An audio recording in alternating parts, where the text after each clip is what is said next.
Hello friends, ప్రతిరోజు మన చుట్టూ ఎన్నో థింగ్స్ జరుగుతూ ఉంటాయి. ఐ మీన్ టు సే మన విషయంలో ఉదయం నుంచి లేచిన కాడి నుంచి పడుకునే వరకు మనం తినడం, పరిగెత్తడం, లేగవడం, ఉరకడం అన్నీ. అయితే వీటిలో అతి ముఖ్యమైనటువంటి విషయం ఏంటి అంటే మంచినీరు తాగడం. ఏంటి ఇది నిజమేనా అనుకోవచ్చు, నిజమే. సో నిజానికి మనము ఎంతవరకు మంచినీళ్ళు తాగుతున్నాం అనేది కూడా ఇంపార్టెంట్, మనం ప్రశ్నించుకోవాలి. అయితే ఒకసారి దాని గురించి తెలుసుకునే ప్రయత్నం చేద్దాం. ఏంటంటే మీకు సాడ్గా అనిపిస్తుందా, లేదా మీరు టయర్డ్గా ఉంటున్నారా, ఫ్రీక్వెంట్గా హెడేక్స్ వస్తున్నాయా, లేదా మీరు అనుకున్న పని మీద సరిగ్గా ఫోకస్ చేయలేకపోతున్నారా? సో ఖచ్చితంగా ఏంటి అంటే మీరు తగిన మోతాదులో డ్రింకింగ్ వాటర్ తాగట్లేదు అనడానికి అదొక సైన్ అనమాట. నిజానికి మన బాడీ 70% ఆఫ్ ద వాటర్తో తయారు చేయబడింది.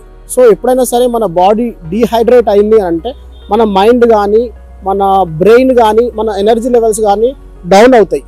So drinking water, clean and pure drinking water కేవలం దాహాన్ని తీర్చడమే కాదు, మన ఎనర్జీ లెవెల్స్, మన బ్రెయిన్ అండ్ మన మైండ్ని కూడా రీయాక్టివేట్ చేస్తుంది అనమాట.